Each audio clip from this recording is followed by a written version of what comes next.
Peace, how are you? How are you both? It's so nice to meet you. Me too. Thank you. We're going to start with you, Tim, because I was very curious about Bernard's development this season. How do you think this season, it deals with Bernard's dilemma of maintaining control and also at the same time betraying those close to him, which is, expected sometimes. What do you think has changed about your character in the wake of the rebellion? And how do you think this season explores the nature of power and manipulation through your character? Well, he's desperately trying to maintain control in the silo, and he's not doing it for himself. He's doing it for the survival of the 10,000 people. It's what happens when you get caught in a lie. It can spiral down, and what he has to do gets more and more desperate to maintain order. And so it's not an easy thing, and it's not something he particularly wants to do, but it's something that he is compelled to do and required to do. And I think as the season progresses, you come to understand why, and what it is that is determining Bernard's behavior. I completely agree. And, those difficult decisions, they just keep coming up, especially for you, Common, and your character. And I was really curious because your character has a desire to gain more power in this season. And to me, considering these aspirations, I feel as though he tries to bend his values in order to get what he wants. But I was curious what your perspective was on that, because there could be a possibility that he's motivated through other factors. Do you see him kind of changing his own rules just to kind of get what he wants? What do you think? My rules are more about what is going to be best for this silo? What am I going to do to make sure that my family is good and protected, and how do I believe I can make sure that these 10,000 people, including myself, stay alive? And of course, some of it has to be I want that power and ranking and be in a place of power. Definitely that means something, but some of the desperation you see with Sims and some of the choices that he makes that may be taking someone's life, that's not about power at that point. That's okay, this person has to go because this person could jeopardize everything. So I think some of the moves, I would think the majority of, I know that the majority of the way Sims moves is about taking care of the people of the silo. Absolutely. And my last question is for both of you with the time we have left. I was very curious how you think this season explores the balance of truth and control through both of your characters. Your character, Tim, of course, you were talking about how you fully know the truth, but you still want to promote the lies. How does that dilemma transform in your characters? I see it as a warning. I see the show as a warning, as a cautionary tale about that has a lot of parallels to the last 10 years, in our world. What is freedom? What happens when you limit a society and the information it receives? When you limit free speech, when you limit freedom of movement? How those things lead to distrust and disorder in a society, and how no matter how right you may be in what you believe as a leader, if deception is used, it's very difficult to enact your policy once you've lost trust. And so that chaos comes from your own malpractice, your own lies, but at the same time, you're caught in it, so you have to do whatever you can to survive. And so if the warning is that it will spiral down into chaos if we lose freedom. Yeah, and I believe that, you know, Sims, I know that an uprising could be the detriment of everybody there, right? Everybody in the silo. So it's a truth that I believe is an overall truth. Like, we can't have like people rebelling because we all may die. They may open the door. Anything could happen, right? So I'm willing to tell lies to make sure that truth doesn't happen, because it's you know, like almost like a parent when you might tell your kid, don't go out there, it's a boogie monster out there. It ain't a boogie monster, but you don't want them to get in trouble for, like, they don't need to be out at this, you know, out in the dark and something that could hurt them out there. But you'll tell them what you need to tell them at that point. Don't get me wrong, I tell my daughter most of the truth all the time, you know, overall, but you know what I'm saying. And the most dangerous part of it is that it's not about power taking on the rebellion. It's about power trying to get the rebellion to turn on itself. And that's where the real danger and the warning is, I believe, is that, you know, because power would generally not like to be seen as the oppressor. They'd rather have the people fight amongst themselves. Yeah. Absolutely. Thank you both so much for your time today. I really appreciate it. It's been a pleasure. Thank you. Thank you. Well, it's really great to meet you. I've been a fan of your work for years, so I'm super excited to talk to you. Oh, thanks. Of course. So your character Solo has such a wealth of knowledge about the before times, and he even explains things to Juliet like birds and elephants and, you know, things that anyone watching would of course know. But there are also people that are threatening his isolation, which is kind of his safe space. And I was really curious because I feel like this has to do with his knowledge and how hard people have worked to erase so much of the previous world. What is your perspective on this idea, and how do you think these threats have influenced his behaviors and his kind of lack of trust in Juliet? Well, I mean, his lack of trust is just not having any kind of relationship with humans for so long, you know, and he has a mission. His mission is to keep a door shut, you know? And that's the thing that prevents him from, and he has no concept of where she comes from or what she, you know, what her world has been. I mean, she explains, but the interesting thing is all this knowledge he doesn't even know if it's real or not, right? Because it's just stuff.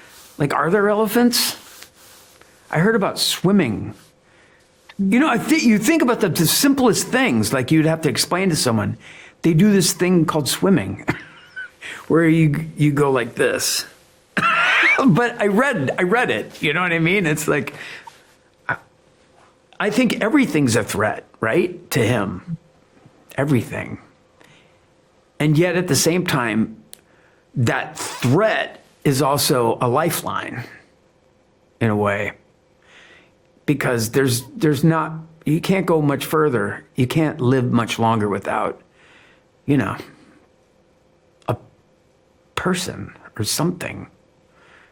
He's done a good job up to that point. Yeah. I think that because so much of the world has been destroyed, it makes him probably question, like, did I even see it? Because it's no longer there, and it's, right, you know, so desolate in this environment. Yeah, as far as he knows, it's fiction. Yeah. You know, 20,000 Leagues Under the Sea. Is that real? What is that? I've just heard about the sea. It's really fascinating. It's a really interesting show. his previous life is somewhat hidden. You know, he has a survival mechanism of his is he's able to shield his brain, which is common with trauma, right? With people that deal with trauma, it's like, how do I not think about this? How does this? So he doesn't have a past in a way until it's kind of revealed. I mean, you know, there's a lot to this season. So obviously a lot went down, but he just kind of lives in the moment, which is, yeah, you'll find out a lot more later. Yeah, I think it's incredible. And I was so glad to see you join this show and take on this new project. Like I said, I've been a fan for a long time, and it's just wonderful to touch base with you. So thank you so much, Steve, for your time. That's very nice of you. Hi, Lisa. It's so nice to meet you. Congratulations on season 2 and your wonderful performances. Thank you so much. Thank you. Thank you. So Shane, I was very curious, how do you think Knox's actions might reflect the broader themes of loyalty and betrayal in the silo? And, you know, considering his past behaviors impacting Juliet, how do you think that all wraps together in this season? You know, at the end of season 1, Knox has to turn Juliet in, and I think that's right where we pick up. Knox in season 1 and the beginning of season 2 is a guy who believes deeply in community and believes that he is responsible for the well-being and the livelihood of this entire community. So he chooses to sort of sacrifice the one for the good of all. However, I think he really is conflicted about that. And as the season goes on and he's got these ideals, if we do this the right way, people will do right by us. And as the season goes on and without giving anything away, things take a turn that doesn't go his way, that's proven wrong. And so all his ideals, he starts out as this idealist, and that's torn down. So I think his journey is sort of reconciling those two things, you know, and learning from Shirley, and also Shirley maybe learning a little bit from Knox about how to, you know, use things a little bit more, the system a little bit more to your advantage. But I think we come to a place as a team that we never would have gotten to. And by the end, Knox is a really different guy than he was at the beginning, and a different guy than you see in season 1. I'm so glad you said that, because my question for you, Remy, was about how this is kind of an unlikely duo, just based on the reactions in the beginning of the rebellion. And I was really curious, like, your characters are working together despite such strong differences. And I was curious, how do you think the sense of urgency in the silo really just allows your characters to put their differences aside and fight together? Because I feel like the combination of both of your characters just makes you more powerful, and just, you know, having the sense of just more logic sometimes too, because Knox can be very just forceful. How was that for you? It's making me think of there'd be moments in the story where we'd come to a crux and something had to be done, and Knox would stand on a chair or step up and start a speech, and Shirley's just losing her mind. Really? We're going to have a speech now? Like, let's go. Her energy is driving forward, whereas Knox is like, let's just plant our feet and think about that. And both are valid, and they just fit together so well. These are two people who've grown up together. They're born and bred mechanical. They've been around each other forever. They know each other so well, but are so different. So they've got this wonderful kind of telepathic communication almost, but going about it in such a different way. And it results in a lot of good stuff getting done. There was a scene that I don't think ended up making the final cut, but where Knox gives a speech And Shirley just cuts him off and it's like, let's just go. Let's go. You know?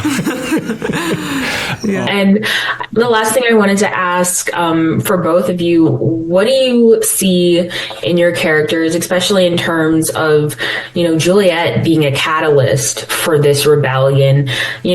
How do you think her actions inspire others in the silo, especially your characters? Like, how do you think she's become such a strong force over time throughout this series? She's done something that no one else in the history of Silo has ever done. She's left. We've seen her to survive walking over that hill, and now there's this graffiti popping up. JL, Juliet Lives, driving people to really think about that, and also to bring it to the forefront and work as a team, as a community, to kind of get the answers that they deserve. Yeah, and Juliet becomes a symbol of something, even more than just the actual woman that is Juliet. She also becomes, she walked over the hill. So Juliet becomes hope. Mm-hmm. Juliet becomes truth. Juliet becomes a better life one day for everybody. And we have a chance of going somewhere better. So I think she becomes even more once she walks over that hill, even though we don't know whether she's physically alive or not. She is alive, Yes. Thank you both so much for your time today and your wonderful responses. I really appreciate it. Thank you. Thank you. Hi, how are you both today? Good, thank you. Very well, thanks. It's great to meet you. I spent the weekend watching the show and I thought you were both so wonderful. So thank you for your time today. Thanks. My first question is for you, Harriet. So I was really curious because a lot of people will be watching the show, very interested to see where things ended up from last season. And I wanted to know, in what ways do you think Walker's support for the rebellion reflects her values compared to her actions from the first season? What was that like for you? It was very interesting for me, sort of retrospectively, having been involved in the revolution and supporting it, to look back at season 1 and realize what she'd been suppressing, what she'd been sitting on, what she'd been deliberately putting blinkers up to. And the time is right when Juliet starts to pick up what's going on and go out there and do something about it. It becomes a whole lot of things come together so that it's the right moment for Walker to break down that barrier she's inflicted on herself. And it's this wonderful opportunity. It's now or never. I can make up for lost time. I can reunite with Carla. And it's a huge risk because, love is a risky thing, because it's something you feel safe when you haven't got it. Once you have it within your grasp, then it's really frightening at the thought of losing it again. And there are moments within season 2 where we are parted by circumstance, and there's much more of a fear there because we've refound one another.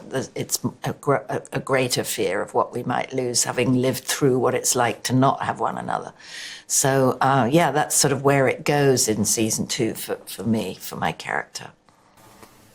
It's very well said. Thank you so much. And Claire, I was very curious because your character, Carla, she seems to harbor a lot of guilt and a lot of fear, especially surrounding the rebellion. And I was curious to know, what do you think are some of the psychological consequences for Carla as she navigates the fallout, especially since they're like a hair away from suspecting both of your characters from your influence? So how do you think she navigates this throughout the season? I think that in season 2, she's just living quite spontaneously because she's kind of going against everything that she knows, as are most of the rebels. But because she's been in a position of responsibility, and it's not that she's got more to lose, but she kind of has got more to lose in a way. I don't know, she's a manager, she's head of supply, but she's aligned herself with the rebels. So I think psychologically she does not have time to go, what are you doing? She might think, what are you doing? But there's no way she's going to sit down and analyse that. She's a bit like, I think she knows that she'd stop. I think it's the same with the relationship with Martha as well, in that she knows that she's there and she doesn't want to let her go again, but she's not going to openly state that. She's literally, I think, living in the moment, making decisions as they come up, rather than deciding, yeah, I'm going to be a renegade. Yeah, I'm going to, smash this place. She's, it's day by day, because her beliefs are changing. She believed in what she was doing and that it was for the good of the silo, and she no longer believes that. So, yeah. I absolutely agree with that. And my last question was for both of you, if we have time. I really wanted to know, between your characters, how do you think your characters have a willingness to confront the oppressive environments within the silo and demonstrate a character development? Like you were saying, they're kind of going against their beliefs throughout the season. To confront the oppressive environments within the silo and demonstrate a character development. Like you were saying, they're kind of going against their beliefs throughout the season. For either of you. I think there's a sense that history within the silo has forced a situation that we have to take sides. And I think that, we'd both like a quiet old age, growing plants and walking the dog, but there are moments in history when you have to align yourself somewhere, and it's kind of exhilarating, but we're kind of, certainly Walker's kind of tired, but it gives her a new lease of life, and it also sort of reaffirms the human values she believes in, connection and amongst the mechanical class and loyalty and all of those things, that we see the upper echelons sort of conniving against one another and playing tricks, and our level of society, not putting too, rose-tinted thing on it, but they are, of necessity, they have to show solidarity and stick together. It's how they survive. Yes. Thank you both so much for your time today. And once again, incredible job this season. I really enjoyed watching. Thank you. Congratulations on season 2. I know fans are really excited after the cliffhanger. I have a lot of great questions for you. So first, I was really curious about the aspects of the show where the spouses of the main characters, you can kind of see in their eyes like the turmoil that they're seeing through their partner, and so much of the rebellion is made people go in different directions. But I was really curious, how important was that for you to capture these reactions and bring more impact into these scenarios, just so you can kind of see how it affects those around them just as much? Do know this is the first time I've been asked that, and it's a really good question, because it is something we paid attention to, which is, to us, that's part of not only building out the reality of the story, even though it's all made up, is it gives a sense of that reality, and it helps us as writers to sort of be grounded in these relationships. So between Paul Billings and his wife, Kathleen, there's what happens between them, between Camille and her husband, Robert Sims, there's their relationship. And those are key. There's also, the married couple, well, formerly married, now divorced, but of Walker and McLean. And that is, and so, you get the sense that it's not easy for anyone. And even between Bernard and Judge Meadows, we get a real sense of history between them in the first few episodes. And, this place is tough. It's tough on people. It can seem okay, people have jobs, they got families, they can go play in the park, they can, pretty good food and all that stuff, but it's tough. And, that's where we wanted to go story-wise, was none of this is easy. Even for the characters we thought of as bad, like Bernard's the bad guy, even from the end of the first episode, the first season, you get a different take on him. We start to see that it's not that easy. And how far are you in to the second season? I have gotten episode 6. Okay. So, yeah, the stuff between Camille and Sims, just really pay attention to that, because you'll see they go through some things, and what happens at the end of the season is a big turn. Yeah. I'm excited for that.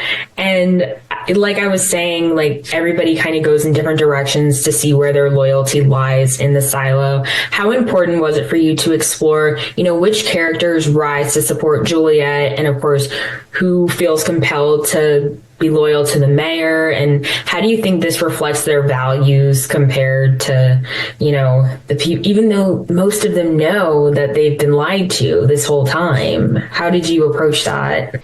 It's interesting. You get into sort of lies and the truth, and people will hold on to the lies long past having been proved that it's a lie, because it just shakes their world too much. That we thought was an important thing to get to, because it's a very human thing. I'm sure we've all done it in our lives in our own way, maybe something smaller than the big things that are happening in the silo. But, that's just something we do. We just don't want to give up on that illusion, man. I believed it was this. And yeah. I feel there's definitely a sense of safety in maintaining the order, and it definitely shows through. And I had one more question for you. And I was really curious about your process of incorporating modern music into the show, even though it's a dystopian environment. I love Moon River. I was just telling Steve about that. And I was really curious, how do you feel these choices enhance the storytelling for this dystopian environment, and kind of, specifically for Solo, just being from the modern times anyway? One of the greatest things about being a showrunner in this day and age is I get to choose stuff like that, and we do it. And the poor writers will be writing scripts, and then we hear this song, it's like, well, maybe not. Yeah, maybe. But when I say it, because that's my job, I picked Moon River just because I thought it was such a counterpoint to the horror that she was seeing and the weirdness that she was going through. And I also picked the Audrey Hepburn version because it's the most sort of contemplative. It's a softer version than the big orchestral with the choir and all, which I love, by the way. I love that song so much. I wanted to use it in From the Earth to the Moon, and we couldn't afford it, and it was fine. It worked out fine, but I always wanted to use it. And then using Red Rain by Peter Gabriel was just, it was something. I got to meet Peter Gabriel when we were pitching him something in the first season. We wanted, initially, the big theme on Freedom Day, I wanted to take one of his songs and have it changed over 350 years. It's sort of, as songs do, we use melodies from 300 years ago without realizing, oh, it came from this or came from that. That didn't work out, but it was like, let's put in Red Rain. It's a great song. And those are the first two songs from our time that we hear in the show. That was fun. I love that. I always love talking to creators and showrunners, because you always give the best answers, and I really appreciate your time, Grant. So much better than those actor people, unless it's Rebecca or Steve Zahn. We don't have Rebecca today. She's feeling like crap, but they're all great. I love it. Thank you so much. Nice to meet you. Good questions. Thank you. Thank you.